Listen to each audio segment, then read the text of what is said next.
আসসালামু আলাইকুম। আজ আপনাদের সঙ্গে কথা বলবো 50তম বিসিএস আন্তর্জাতিক বিষয়াবলী লিখিত অংশের সমাধান নিয়ে।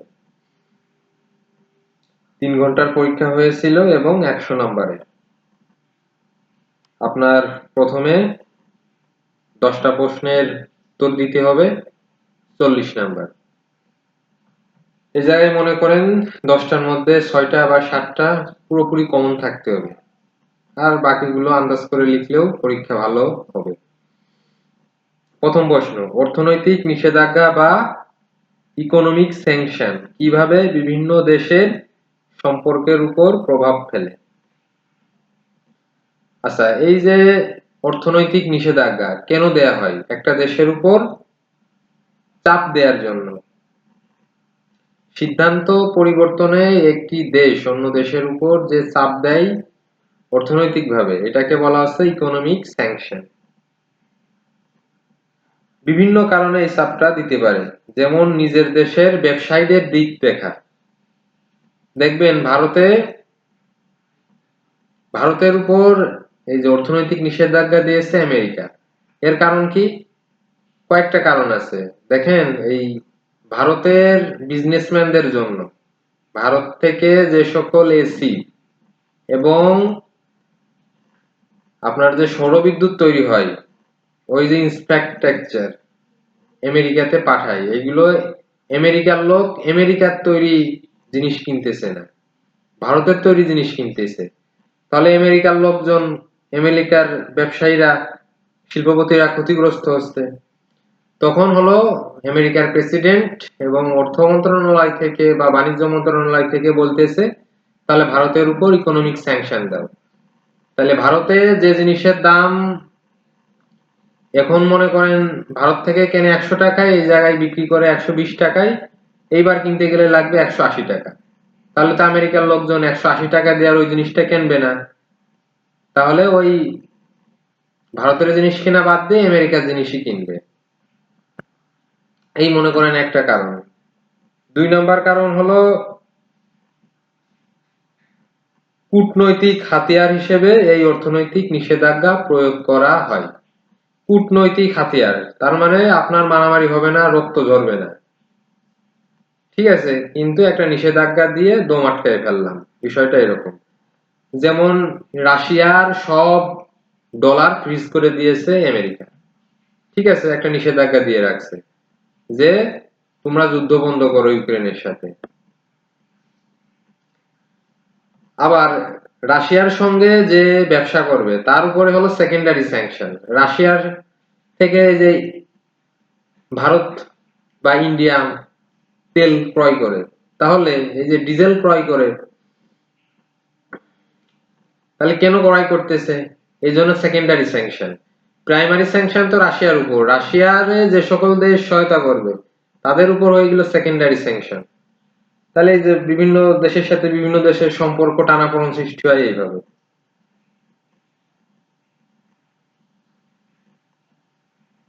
এরপর হলো অস্ত্র বিক্রি বন্ধ করা, ডলার ফ্রিজ করা, নির্দিষ্ট ব্যক্তির ভ্রমণে নিষেধাজ্ঞা, এগুলো আপনার এই টপিকসের মধ্যে পড়ে। তার মানে বোঝা গেল নিষেধাজ্ঞা বিভিন্ন রকম হয়ে থাকে। এর প্রভাব কি হতে পারে?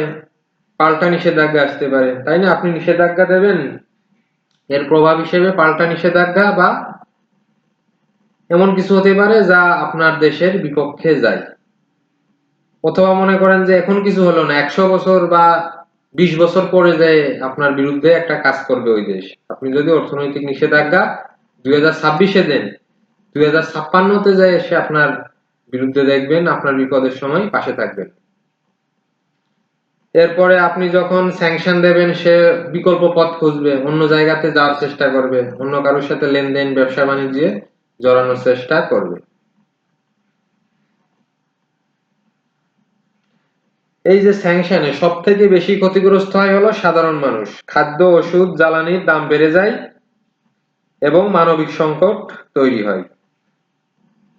এই ক্ষেত্রে আবার আপনি বলতে পারেন বহিরাগত আগ্রাসন। এই ব্যাখ্যা দিয়ে আপনি দেশের মধ্যে জাতীয়তাবাদী সমর্থন বাড়াতে পারেন, যেমনটা ইরান করেছে। ইরানের উপর গত 20 বছর ধরে নিষেধাজ্ঞা, তাহলে এই নিষেধাজ্ঞার কারণে তো ওদের দেশে সব জিনিসপত্রের দাম বেড়ে গেছে। এখন সে দেশের সবাইকে বুঝিয়েছে যা সত্য তাই, বহিরাগত আগ্রাসন, এরপরে জাতীয়তাবাদী সমর্থন, মানে সবাই একজোট হয়ে গেছে। এরপরে মনে করেন যে আপনি একটা দেশের আসামি, অন্য দেশে গিয়েছেন, বা একটা দেশে গেলে আপনার মৃত্যুর সম্ভাবনা আছে বা ফাঁসি হয়ে যাবে।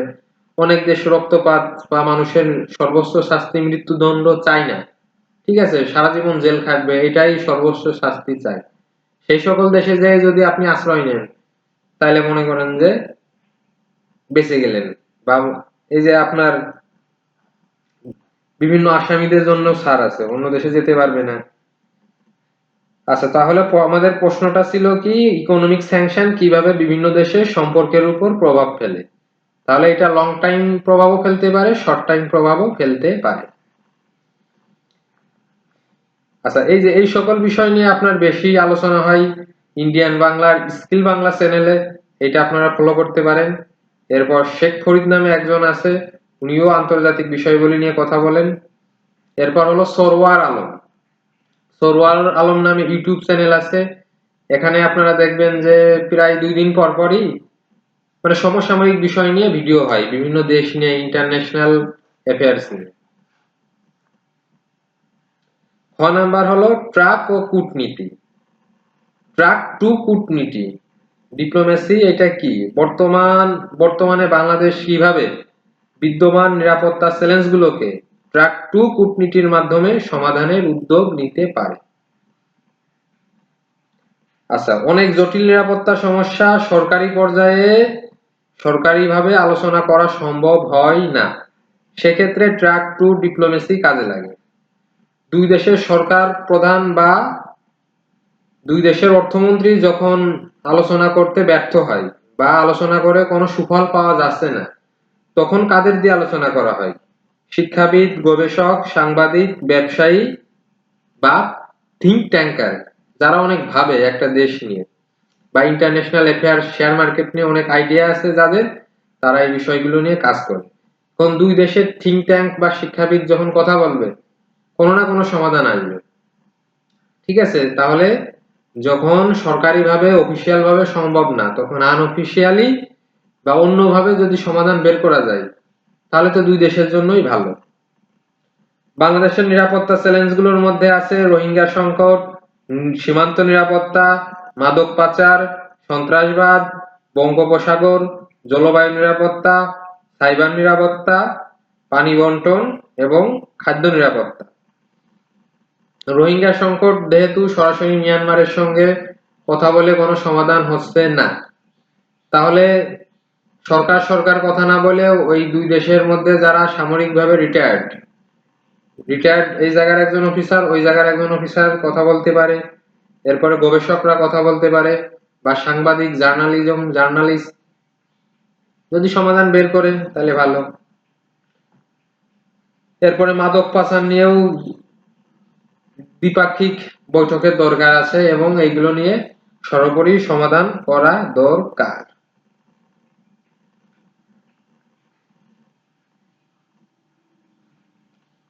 আচ্ছা, এই যে এই সকল বিষয়গুলো বাংলাদেশের জন্য কি কি বিষয় চ্যালেঞ্জ এখন এবং যেগুলো সমাধান করতে পারতেছে না, যেমন মাদক পাচার, ইয়াবা সারা দেশে এখন ছড়িয়ে পড়েছে, এটিকে ট্যাকেল দেওয়া খুবই কঠিন। তাহলে অবশ্যই এই বিষয় নিয়ে কথা বলা দরকার আছে। আচ্ছা, এই যে আপনার নিরাপত্তা চ্যালেঞ্জগুলো শুধু বিসিএস পরীক্ষার জন্যই না, আপনি অন্য যে চাকরির প্রস্তুতি নেন, বিশেষ করে নবম গ্রেড হলে জানা প্রয়োজন। এরপর আপনি যদি প্রতিনিয়ত পত্রিকা পড়েন বা ইন্টারন্যাশনাল অ্যাফেয়ার্স জানার চেষ্টা করেন, তাহলে বিসিএস এর লিখিত প্রশ্ন অবশ্যই আপনার সলভ করা লাগবে, না হলে জ্ঞানের সীমাবদ্ধতা থেকে যাবে। এরপরে যারা এনএসআই এডি, দুদক এডি অথবা বাংলাদেশ ব্যাংকের সহকারী পরিচালক এই সকল পদে পরীক্ষা দেন, তাদের জন্য এইগুলো জানা প্রয়োজন। বিসিএস এর সাধারণ জ্ঞান অংশের বাংলাদেশ বিষয়াবলী, আন্তর্জাতিক বিষয়াবলী প্রত্যেকটা প্রশ্ন সমাধান করা প্রয়োজন। আচ্ছা, এবার গ নাম্বার, আন্তর্জাতিক সহযোগিতা ব্যাখ্যায় বাস্তববাদ ও নব্য উদারবাদী প্রাতিষ্ঠানিকতাবাদ এর পার্থক্য আলোচনা করুন। এখন রিয়েলিজম বা বাস্তববাদ হলো নিজের স্বার্থ নিজেকেই রক্ষা করতে হবে, নিজের জাতিকে দেখতে হবে, নিজের অস্তিত্ব রক্ষা করতে হবে এবং এটাই শেষ কথা। কারো উপর বিশ্বাস করা যাবে না বা অতটা ভরসা করা যাবে না, নিজেরটা নিজেই দেখতে হবে, এটাই হলো বাস্তববাদের কথা। এরপর হলো নিও লিবারেল ইনস্টিটিউশনালিজম, তার মানে উদারবাদী প্রতিষ্ঠানিকতাবাদ।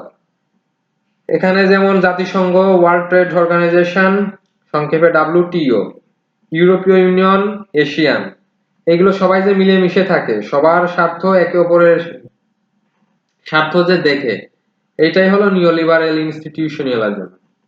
ঠিক আছে, তার মানে এটা রিয়েলিজম থেকে একটু আলাদা। রিয়েলিজম তো শুধু নিজের স্বার্থ দেখতে হবে, নিজেরটাই বড়, এই জায়গায় নিজেরটার পাশাপাশি আরেকজনেরটাও দেখতে হবে। কিন্তু ন্যাটো ন্যাটো কিন্তু আপনার নিওলিবারেলের মধ্যে পড়লো না, এটা হলো বাস্তববাদ।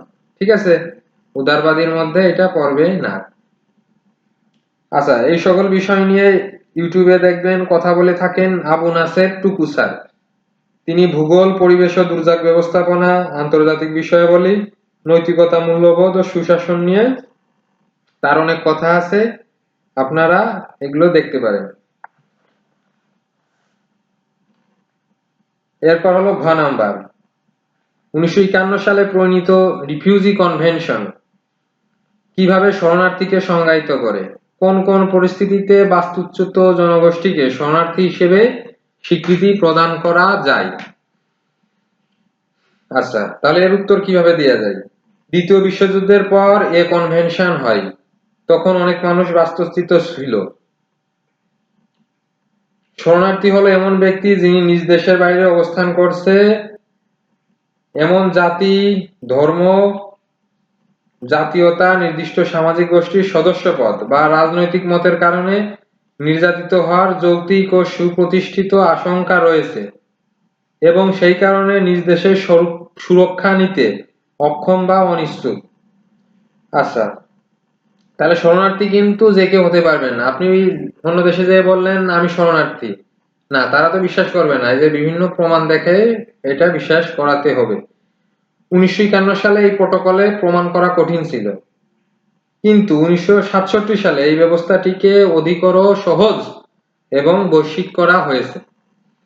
আচ্ছা, এই যে আন্তর্জাতিক বিষয় বলি, এর সাথে আপনার এই যে মহাকাব্য মহাভারতের অনেকটাই মিল আছে, যাতে আপনি দুইটা কম্পারিজন করে পড়ালেখা করলে সহজে বুঝতে পারেন।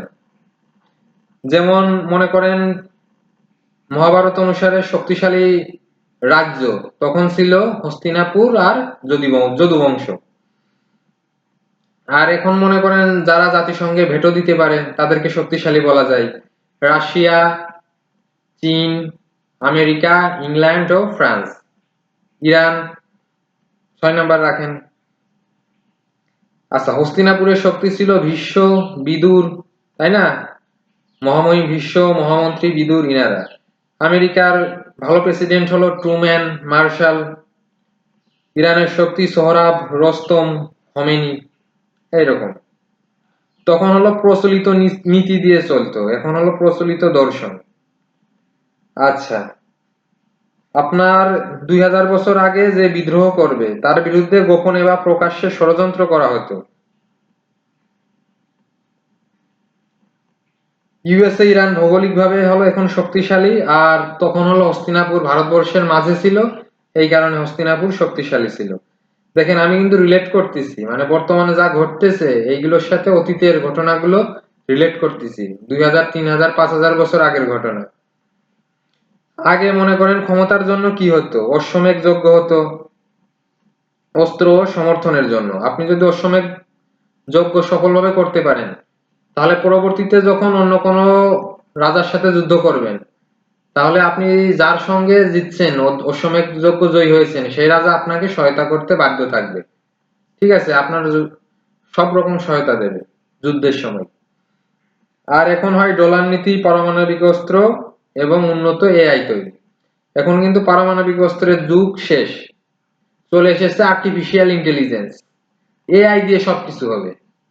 এআই যার শক্তিশালী বেশি সেই শক্তিশালী, নট অ্যাটম বম।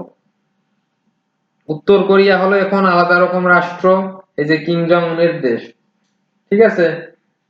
উনি মনে করেন উনার মতো চুল কাটলে তারে মৃত্যুদণ্ড দেওয়া হয়। একবার হলো বন্যা হয়েছিল, যে 8 জন দায়িত্ব অবহেলা করায় এই যে বন্যা হলো, ঠিকভাবে কাজ করে নাই, ওই 8 জনের ফাঁসি দিয়ে দিল। আচ্ছা, অতীতে হলো গন্ধর্ব ছিল আলাদা রকম রাজ্য, মানে এই যে এখন যেমন উত্তর কোরিয়া ওই রকম একটা রাজ্য ছিল গন্ধর্ব।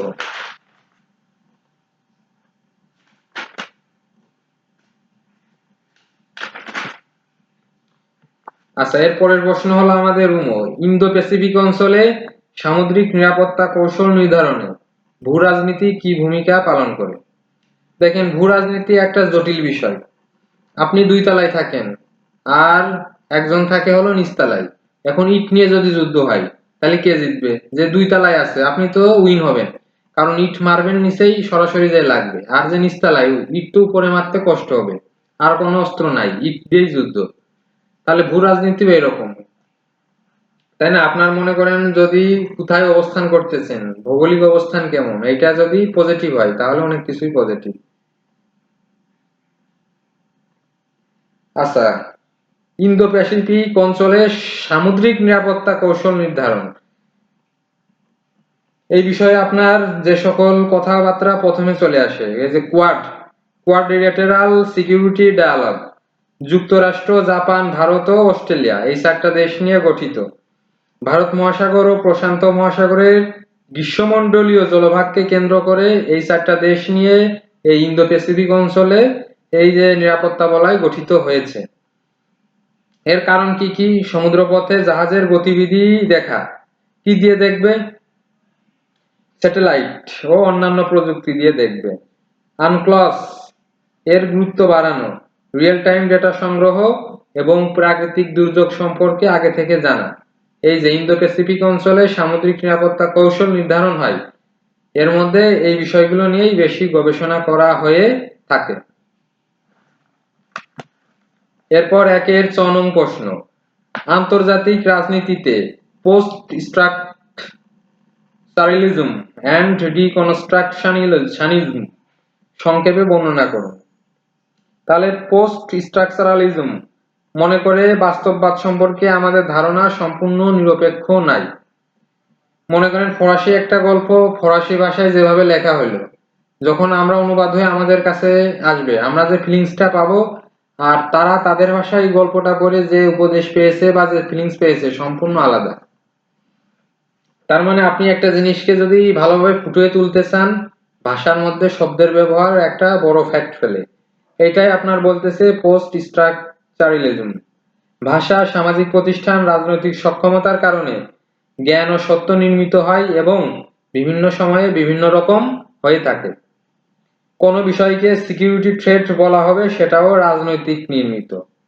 ঠিক আছে, আমি বললাম আমার দেশের জন্য এটা সিকিউরিটি থ্রেট, অন্য দেশের জন্য এটা স্বাভাবিক বিষয় হতে পারে বা কোনো বিষয়ই না, এরকম হতে পারে। এরপরে হলো ডিকনস্ট্রাকশনিজম, এটা হলো কোনো প্রতিষ্ঠিত ধারণার ভিতর লুকানো অর্থ। যেমন মনে করেন বাইরের দেশ থেকে একজন আসে, বাংলাদেশে আসে 60 টাকায় চুল কাটায় এবং ভিডিও করে বলে যে অন্য দেশ থেকে কাটাতে গেলে লাগতো বাংলাদেশি টাকার 3000 টাকা, এত ডলার লাগতো, বাংলাদেশে মাত্র 60 টাকায় চুল কাটানো যায়। Wow, it's amazing. এটা দিয়ে হলো পাঠিয়ে দেয় আর লাখ লাখ কোটি কোটি ভিউ হয়। বাংলাদেশে এই যে 20 কোটি লোক আছে, মানে এই যে আপনার এই জায়গা থেকে 15 কোটি ভিউ পেয়ে গেল, এটাই হলো তাদের ব্যবসা। আর বাংলাদেশে যে সকল বিষয় পিছায় আছে বা খারাপ দিক, ওইগুলো কিন্তু তারা কখনো ফুটিয়ে তোলে না, তাহলে তো ব্যবসা থাকবে না। এটাই হলো ডিকনস্ট্রাকশনিজম, মানে কোন একটা বিষয় দেখার পর ওর একদম ডিপ চলে যেয়ে গবেষণা করবেন কতটুক সত্য এবং কতটুক মিথ্যা। এই যে একজন দেখলেন না যে পুরো চুল কেটে দিছে এক মহিলা, বিক্রি করে বাসা ভাড়া দিচ্ছে, সন্তানের খাবার দিচ্ছে, এইগুলো তো আপনার বিদেশি মিডিয়ায় বা ওনারা ভিডিও করে রিলস বানায় দেখায় না। এই যে আপনার 50তম যে বিসিএস রিটেন হলো, এই যে রিটেন প্রশ্ন, এইগুলো কিন্তু আগের যে আপনার 30 থেকে 49তম বিসিএস এর প্রশ্নের প্যাটার্ন আর এটা আলাদা। এখানে কোনো দেশের নাম সরাসরি প্রশ্নে বলা নাই। আপনারা খেয়াল করলে দেখবেন প্রশ্নের মধ্যে কোনো দেশের নাম সরাসরি বলা নাই।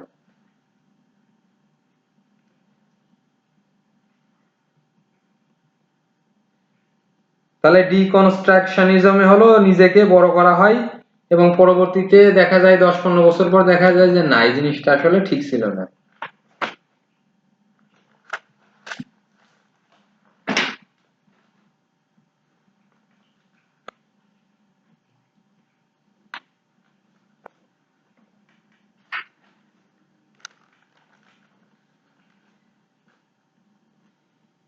নাম্বার, দাতা দেশগুলোর কৌশলগত ও রাজনৈতিক স্বার্থ কিভাবে বৈদেশিক সাহায্যের বন্টন ও শর্তারোপকে প্রভাবিত করে।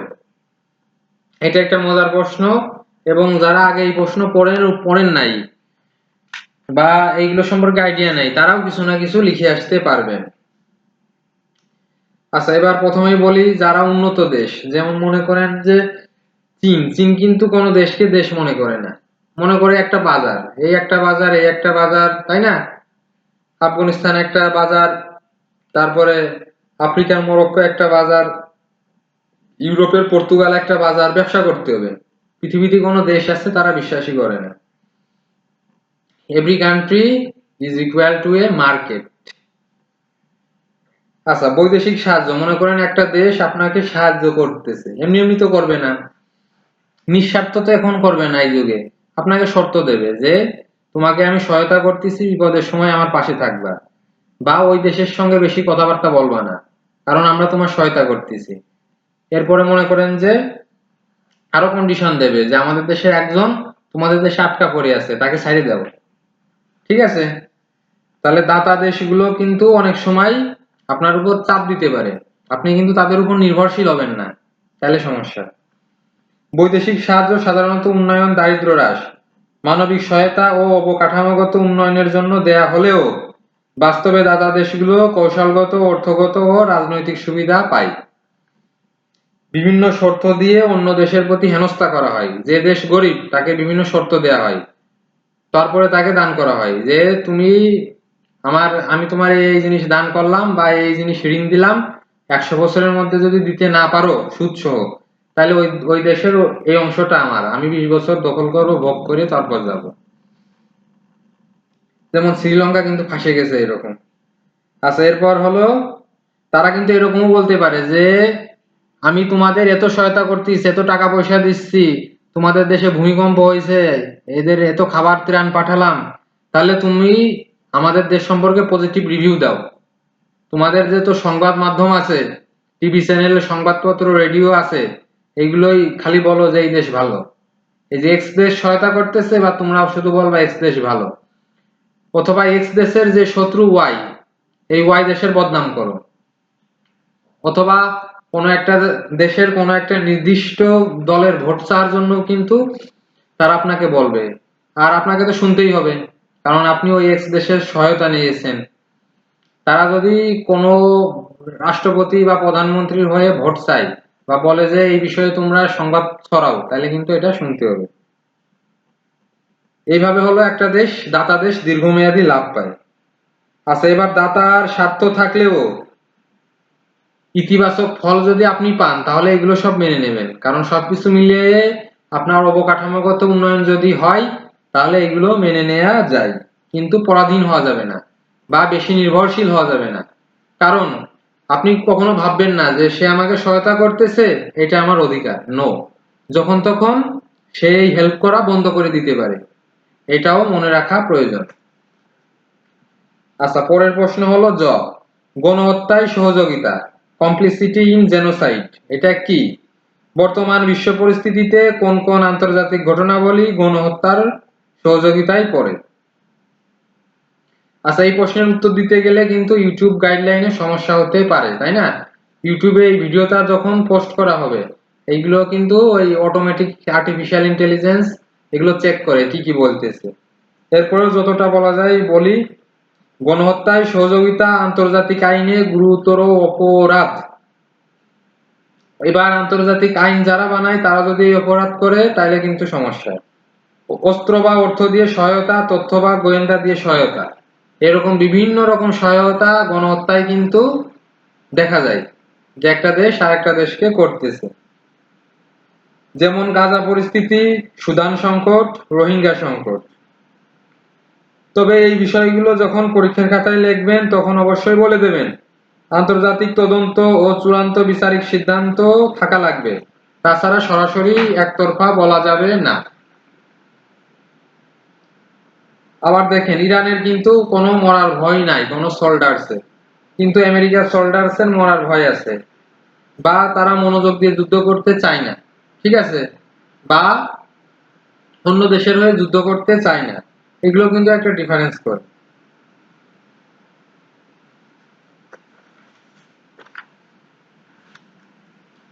এবার একের ঝ, জলবায়ু পরিবর্তনজনিত ঝুঁকি, উন্নয়নশীল দেশগুলোর পররাষ্ট্রনীতির অগ্রাধিকারগুলোকে কিভাবে পুনঃসংজ্ঞায়িত করে। আচ্ছা, আগে থেকেই অর্থ মজুদ রাখা যাতে প্রাকৃতিক দুর্যোগ মোকাবেলা করা যায়, প্রত্যেকটা দেশেরই এটা উচিত। নদী ও পানি সম্পদ ব্যবস্থাপনায় অধিক নজর দিতে হবে। যে সকল দেশ অধিক কার্বন নিঃসরণ করে ওই সকল দেশ উন্নয়নশীল দেশগুলোকে অধিক সহায়তা করবে বলে একটা প্রস্তাব জাতিসংঘে দেয়া হয়েছে। এই যে আপনার কানাডা কিন্তু অনেক কার্বন ডাই অক্সাইড নিঃসরণ করে, তাহলে যে সকল দেশ জলবায়ু পরিবর্তনে অধিক ক্ষতিগ্রস্ত তারা তো কিছু সহায়তা পাবে অন্যান্য দেশ থেকে। তাহলে এই সহায়তা কারা বেশি করবে? যারা মনে করেন বেশি পরিবেশ দূষণ, পানি দূষণ, বায়ু দূষণ, গ্যাস দূষণ, পরিবেশ দূষণ, শব্দ দূষণ করে এবং কার্বন নিঃসরণ করে, তাদের জন্যই তো আপনার এগুলো বেশি হয়, জলবায়ু পরিবর্তন বেশি হয়। তাহলে হেল্প করাটাও তারা বেশি করবে, তাদের বেশি যৌক্তিক। আচ্ছা, এবার হলো অ্যাবসলিউট গেইন ও রিলেটিভ গেইন বলতে কি বোঝায়? আন্তর্জাতিক সহযোগিতার ক্ষেত্রে কোনটি অধিক প্রাসঙ্গিক? অ্যাবসলিউট গেইন হলো নিজের মোট কতটা সুবিধা হলো তার হিসাব করা, এতে অন্যের লাভ যত বেশি হোক না কেন বা দ্বিগুণ হোক না কেন তা দেখার বিষয় না। রিলেটিভ গেইনে দেখা হয় অন্য রাষ্ট্র কিভাবে এতটা লাভ করলো, ঠিক আছে। আন্তর্জাতিক সহযোগিতায় অ্যাবসলিউট গেইন অধিক প্রাসঙ্গিক, কারণ অন্যের ক্ষতি হচ্ছে না, দুজনেরই তো লাভ হচ্ছে। এটা হলো আপনার সহযোগিতার ক্ষেত্রে। সহযোগিতার ক্ষেত্রে অ্যাবসলিউট গেইন বেশি দেখা হয়, কারণ আপনার লাভ হলো 60, আরেকজনের লাভ হলো 80, তা বিষয় না, সে লাভ একটু বেশি করলো তাই কি হয়েছে, দুজনেরই তো শেষে যে লাভই হয়েছে, কারোর তো লস হয় না। এরপর হলো সামরিক সহযোগিতায় রিলেটিভ গেইন প্রাধান্য বেশি। সামরিক সহযোগিতার ক্ষেত্রে আপনি যত মনে করেন অস্ত্র তৈরি হচ্ছে, আপনি যত বেশি অস্ত্র পাবেন তাহলে তো আপনার লাভ সামরিকভাবে, এই ক্ষেত্রে রিলেটিভ গেইনের প্রাধান্য বেশি। এরপর হলো ভূ রাজনৈতিক প্রতিযোগিতায় কিন্তু দুইটার প্রাধান্যই বেশি, ঠিক আছে, একটা অপরটার পরিপূরক। ভূ রাজনৈতিক প্রতিযোগিতায় দুইটার প্রাধান্যই বেশি, কিন্তু প্রশ্নে বলছে হলো যে আন্তর্জাতিক সহযোগিতায় কোনটি অধিক প্রাসঙ্গিক, তখন আপনি বলবেন যে অ্যাবসলিউট গেইন অধিক প্রাসঙ্গিক। আচ্ছা, এরপর হলো 2 নাম্বার প্রশ্ন। 2 নাম্বার প্রশ্নে হলো আপনার 45 নাম্বার, ঠিক আছে, তিনটা প্রশ্ন 15 নাম্বার করে, 3 পূর্ণং 45 নাম্বার। এখানে বলা হচ্ছে যে ডি ডলারাইজেশন কি? ডি ডলারাইজেশনের অন্তর্নিহিত কারণসমূহ ব্যাখ্যা করুন। তাহলে ডি ডলারাইজেশন হলো এই যে ডলারাইজেশন, মানে ডলারের যে শক্তি এটাকে কমাই দেয়া। আমেরিকা যে এত উপরে উঠে গেছে শুধুমাত্র সামরিক এবং অর্থনৈতিক শক্তির কারণে নয়, সে যুক্তরাষ্ট্র, তার মানে অনেকগুলো রাষ্ট্র যুক্ত আছে তার সাথে, এইটার জন্য নাই, তার মেন কারণ হলো ডলার নীতি। ডলার দিয়ে পুরো পৃথিবীকে সে নিয়ন্ত্রণ করতেছে। যেমন বেশিরভাগ দেশই ডলার আকারে রিজার্ভ সংগ্রহ করে রাখে। আমেরিকা যদি ওই বলে যে এই ডলার আর কাজ করবে না, ফ্রিজ করে দেয়, তাহলে কিন্তু ওই টাকা আপনার কোনো কাজে আসলো না, আপনি যতই জমায়ে রাখেন। এই সিস্টেমে হলো পুরো পৃথিবীকে সে একটা নিয়ন্ত্রণের হাতিয়ার হিসেবে নিয়েছে। আচ্ছা, তাহলে ডি ডলারাইজেশন এখন কেন এইগুলো নিয়ে তো আলোচনা হয়? মার্কিন নিষেধাজ্ঞার ঝুঁকি, এই কারণে সবাই হলো ডি ডলারাইজেশন কে বিকল্প হিসেবে নেচ্ছে বা আলাদা হিসেবে রাখতেছে। এর কারণ হলো যে মার্কিন নিষেধাজ্ঞার ঝুঁকি আছে। 2 নাম্বার কারণ রিজার্ভে বৈচিত্র্য, শুধু এক দেশের এক কারেন্সি বা এক মুদ্রায় কিন্তু টাকা সংগ্রহ করে রাখা ঝুঁকিপূর্ণ। এই কারণে আপনি ইউয়ান রাখবেন, রুবল রাখবেন, টাকাও রাখবেন, আবার সোনাও রাখবেন, সাথে ডলারও রাখবেন, বিভিন্ন জিনিস সংরক্ষণ করে রাখবেন, এটা হলো অধিক নিরাপদ। 3 নাম্বার হলো প্রতিযোগিতা, একটা দেশের সাথে আরেকটা দেশের প্রতিযোগিতা হচ্ছে, এই কারণে আপনার ডি-ডলারাইজেশন অটোমেটিক চলে আসে। প্রতিযোগিতায় আপনি কেন একটা দেশকে অত উপরে উঠতে দেবেন? 4 নাম্বার হলো ডলার উঠানামার ঝুঁকি। মনে করেন যে হঠাৎ করে কোনো জিনিসের দাম বাইরে যেতে পারে ডলারে, তাহলে মনে করেন যে আপনার তো ক্ষতি, আপনি ডলারে সব সংরক্ষণ করে রাখছেন। আমেরিকা ইচ্ছা করলে নির্দিষ্ট এলাকায় ডলারের দাম বাড়াই আরেক এলাকায় কম রাখতে পারে। সো ঝুঁকি আছে। 5 নাম্বার হলো তৃতীয় পক্ষ না থাকা। আপনি যখন এক দেশ আরেক দেশের সাথে চুক্তি বা বাণিজ্য হবে, মাঝখানে আমেরিকার যদি আনে ডলার সিস্টেমে করেন, তাহলে নিরাপত্তা ঝুঁকি হয়ে গেল। এই কারণে তৃতীয় পক্ষ না থাকাও ভালো। তাহলে এই সকল কারণে ডি-ডলারাইজেশন নিয়ে এখন অনেক চর্চা হচ্ছে বা প্র্যাকটিস হচ্ছে। এই যে সাদ্দাম হত্যা, উনি কিন্তু ডি-ডলারাইজেশনের উদ্যোগ নিয়েছিল, খুব সম্ভবত এই কারণেই তাকে হত্যা করা হয়। এরপরে হলো 6 নাম্বার, বর্তমান চলমান বৈশ্বিক অনিশ্চয়তার প্রেক্ষাপটে আঞ্চলিক সংস্থাসমূহের ভূমিকা নতুন করে গুরুত্বপূর্ণ হয়ে উঠেছে। এ পরিপ্রেক্ষিতে আঞ্চলিক নিরাপত্তা ও অর্থনৈতিক সংহতির ক্ষেত্রে এশিয়ান, ইউরোপীয় ইউনিয়ন ও বিমস্টেকের ভূমিকা মূল্যায়ন করুন। আচ্ছা, এশিয়ান হলো আঞ্চলিক সরবরাহ শৃঙ্খলা শক্তিশালী করা, বিদেশি বিনিয়োগ আকর্ষণে কাজ করা। এই হলো এশিয়ান এর প্রধান কাজ। সাউথ ইস্ট এশিয়ান নেশনস, এর সদর দপ্তর কোথায়, পূর্ণরূপ কি, এইগুলো কিন্তু চাকরির পরীক্ষায় বারবার আসে, বিশেষ করে 12 থেকে 20 গ্রেডে, আর নবম দশম গ্রেডে তো ব্যাখ্যা সহ এসেই থাকে। ইউরোপীয় ইউনিয়নের বড় শক্তি হলো সিঙ্গেল মার্কেট, ইন্ডিয়া এর সাথে ফ্রি ট্রেড, তাই না? এই যে সিঙ্গেল মার্কেট, পুরো ইউরোপ, মানে কোথাও এক জায়গায় দাম বেশি দাম কমে তো গবেষণা নাই, মানে এক ইউরো কারেন্সি দিয়ে সব হচ্ছে, এক দেশের মুদ্রা দিয়ে অন্য দেশে যে কোনো জিনিস ক্রয় করতে বা বিক্রয় করতে পারতেছেন। তাহলে এইগুলো কিন্তু এখন বেশি আলোচনা হচ্ছে। এবং এই যে বর্তমান বৈশ্বিক অনিশ্চয়তা আনসার্টেইনটি, এর ভিতরে ইউরোপীয় ইউনিয়ন এগিয়ে আছে, এবং ইন্ডিয়ার সাথে যে ফ্রি ট্রেড এগ্রিমেন্ট হয়েছে, মাদার অফ অল ট্রেড, ঠিক আছে, এখানেও কিন্তু তারা এগিয়ে আছে। এরপর হলো বিমস্টেক, সন্ত্রাসবাদ দমন, মানব পাচার রোধ ও দুর্যোগ ব্যবস্থাপনা নিয়ে কাজ করে থাকে। আচ্ছা, এই যে বৈশ্বিক রাজনীতি, এটা কিন্তু সবসময়ই অস্থির ছিল। এখন যে 2026-এ বেশি অস্থির নো, আপনার 10 বছর আগেও অস্থির ছিল, 15 বছর আগেও অস্থির ছিল, আনস্টেবল ছিল, কিন্তু এতটা না। এখন হলো বেশি অস্থির, এবং প্রতিযোগিতা সবসময় আছেই। ওই 20 বছর আগে যারা ভালো সিদ্ধান্ত নিয়েছিল, এখন তারা তার ফল পাচ্ছে। এরপর হলো জনতান্ত্রিক শীতকাল বা ডেমোগ্রাফিক উইন্টার কি। কোন দেশ, কোন রাষ্ট্র, কোন রাষ্ট্রগুলো এই সমস্যার সম্মুখীন, এবং বাংলাদেশ কিভাবে এই কাহিনী থেকে সুবিধা নিতে পারে। তাহলে 3টা প্রশ্ন। তাহলে জনতান্ত্রিক শীতকাল হলো জনসংখ্যা বৃদ্ধির হার কমে যাওয়া, কর্মক্ষম জনগোষ্ঠী কমে যাওয়া, এবং অভিবাসনের উপর একটা দেশের নির্ভরতা বেড়ে যাওয়া। এইগুলো হলো জনতান্ত্রিক শীতকালের বৈশিষ্ট্য। মানে যখন ওই দেশের যুবক জনগোষ্ঠী, বাবা মায়েরা সন্তান নিতে চায় না, তখন কিন্তু লোক সংখ্যা কমে যায়। ঠিক আছে, এর মধ্যে আছে পূর্ব এশিয়ার জাপান, দক্ষিণ কোরিয়া, চীন, তাইওয়ান।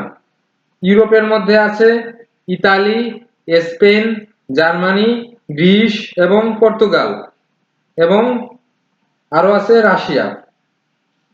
আচ্ছা, এবার তারা যে বেবি নিতে চায় না, এবং তারা কি করে, তারা হলো ওই ডক্টরের কাছে যেয়ে একটা অপারেশন করে যাতে কখনো বেবি না হয়।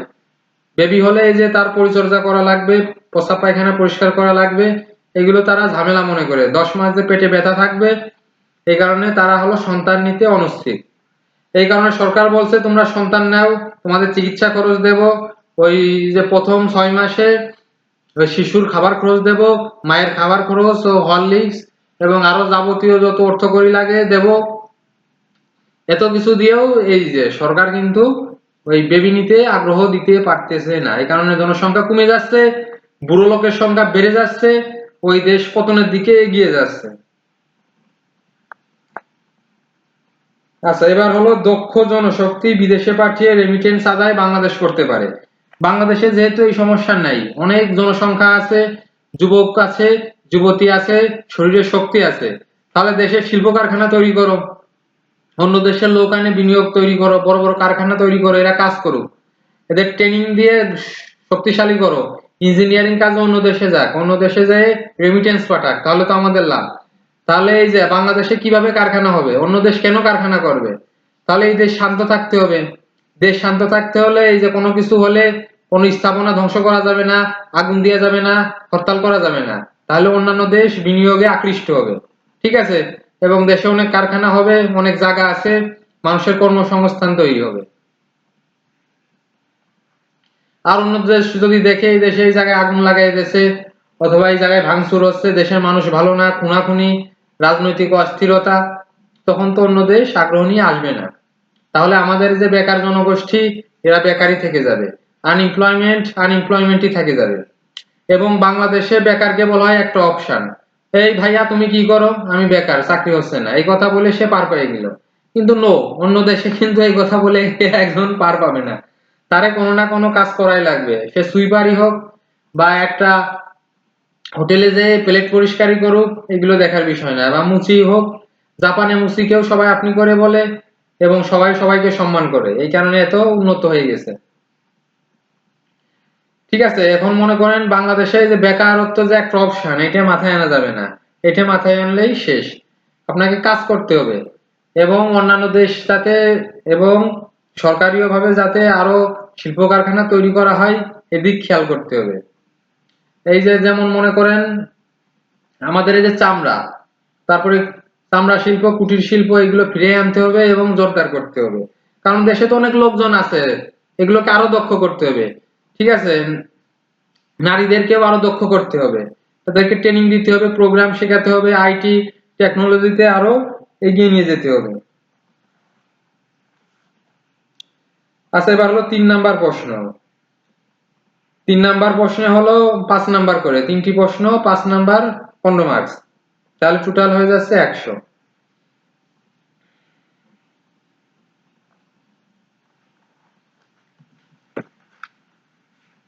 তাহলে প্রথমে ছিল হলো 40, এরপরে 45, এরপরে হলো 15। 40 আর 45 85, আর 15 100, এই 3 ক্যাটাগরিতে।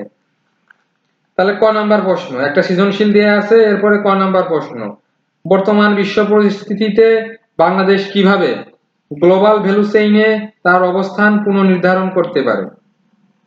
তাহলে জিভিসি বা গ্লোবাল ভ্যালু চেইন হলো এমন একটি আন্তর্জাতিক উৎপাদন ব্যবস্থা যেখানে পণ্য বা সেবা উৎপাদনের বিভিন্ন ধাপ বিভিন্ন দেশে সম্পন্ন হয়। মনে করেন আপনি একটা গাড়ি বানাবেন, গাড়ির চাকা আনবেন জাপান থেকে, গাড়ির ইঞ্জিন আনবেন ভারত থেকে, গাড়ির বডি আনবেন সুইডেন থেকে, এবং বাকি অংশ হবে বাংলাদেশে। তাহলে এইগুলোই হলো জিভিসি। তাহলে এই জিভিসি তে কিভাবে আপনি নিজেকে এগিয়ে রাখবেন? যেমন মনে করেন চামড়া ও চামড়াজাত শিল্প, পাট ও পাটজাত পণ্যে আরো সময় দিতে হবে, উচ্চ মূল্যে পোশাক তৈরি করে বাইরের দেশে রপ্তানি করতে হবে, বিদেশি আকর্ষণের জন্য দেশে সকল হরতাল বন্ধ করতে হবে।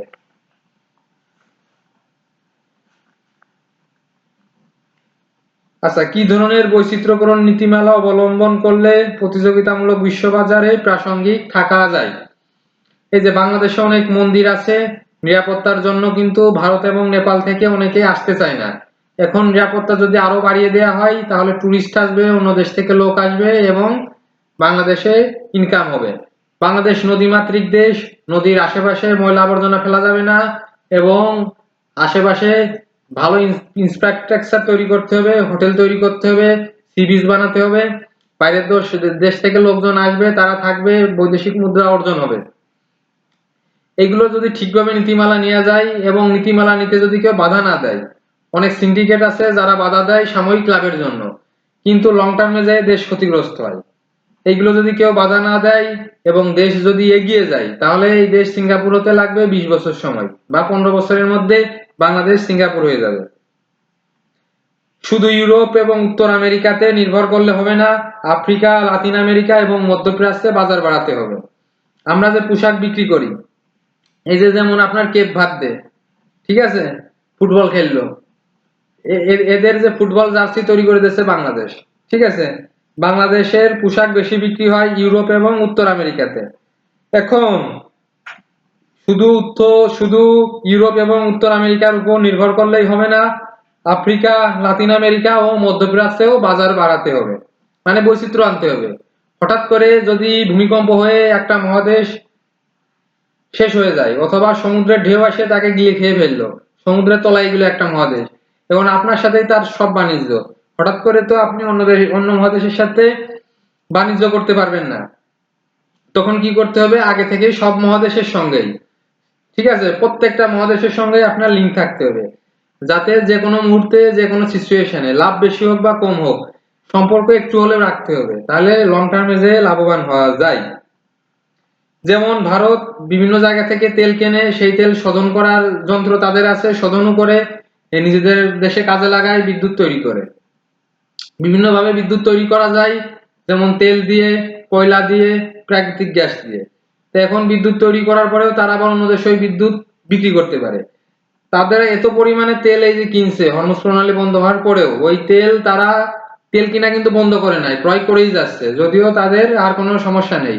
এরপরে তারা ওটা রিফাইনারি করে অন্য দেশে বিক্রি করবে, কিন্তু লাভ তো হওয়া যাচ্ছে, আমদানি করা কিন্তু বন্ধ করা যাবে না।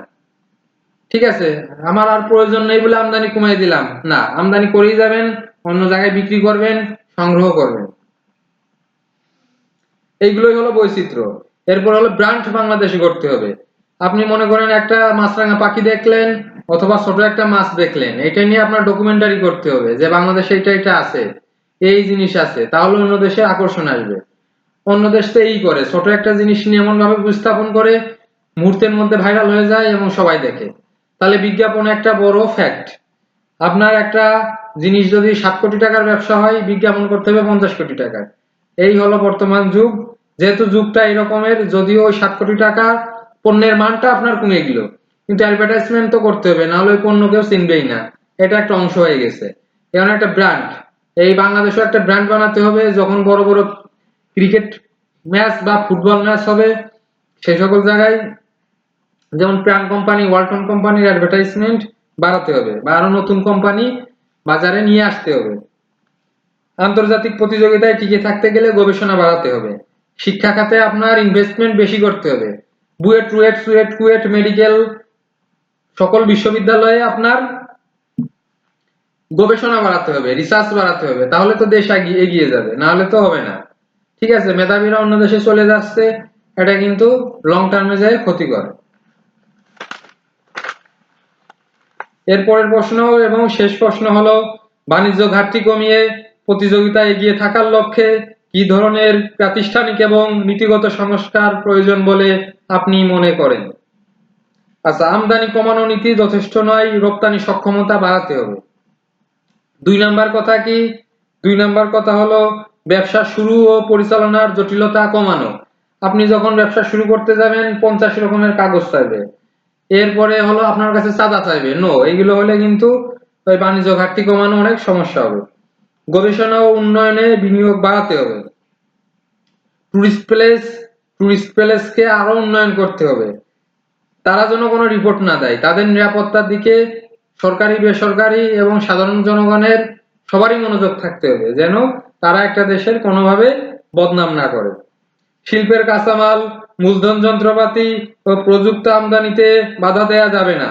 ঠিক আছে, যদি আপনি প্রযুক্তি আমদানি করেন বা টেকনোলজি রিলেটেড আমদানি করেন, এগুলো বাধা দেওয়া যাবে না, এগুলো দেশের জন্য অনেক গুরুত্বপূর্ণ। এই সকল সিন্ডিকেট ভাঙিয়ে দিতে হবে, এবং সর্বোপরি সাধারণ মানুষের শিক্ষিত হতে হবে, তাহলে কিন্তু কোনো দেশকে সহজে ভাঙা যায় না। ঠিক আছে, কোনো দেশকে সহজে ক্ষতি করতে পারবেন না। এই যে দেশ মনে করেন যে আমরা অসচেতন, ইয়াবা মাদকে ভরে গেছে, মাদক দ্রব্য নিয়ন্ত্রণ অধিদপ্তর ডিএনসি বেশি কিছু করতে পারতেছে না, কারণ এটা একদম রন্ধ্রে রন্ধ্রে পৌঁছে গেছে। এখন কি করবেন, এটাও একটা চ্যালেঞ্জ, আমাদের এর থেকে বের হয়ে আসতে হবে। বাণিজ্য ঘাটতি কমানো একটা সামগ্রিক বিষয়, আস্তে আস্তে আস্তে আস্তে একদিন দুই দিনে তো হবে না, সামগ্রিক বিষয় লক্ষ্য করে এইগুলো আগাতে হবে। যাই হোক, এরপর আপনাদের প্রশ্ন থাকলে আপনারা কমেন্ট বক্সে জানাবেন। এবং এই যে যে সকল চ্যানেলের কথা বলা হলো ইউটিউবে, এই যে আমি একটু আগে বলেছি, এবং এই চ্যানেলগুলো দেখবেন, এই জায়গায় আন্তর্জাতিক বিষয়াবলী নিয়ে আপনারা যদি দীর্ঘ 2 মাস বা 3 মাস ফলো করেন, আপনাদের জ্ঞান অনেক বেড়ে যাবে এবং পরীক্ষায় কোনো প্রশ্ন যদি কমন নাও পান তাও লিখতে পারবেন, মানে ইনডিরেক্টলি আপনি কমন পেয়েই যাবেন এবং কিছু লিখে আসতে পারবেন। ঠিক আছে, আপনার প্রশ্ন কমন না পড়লেও উত্তর কিন্তু কমন পড়ে যাবে। এই হলো শেষ কথা।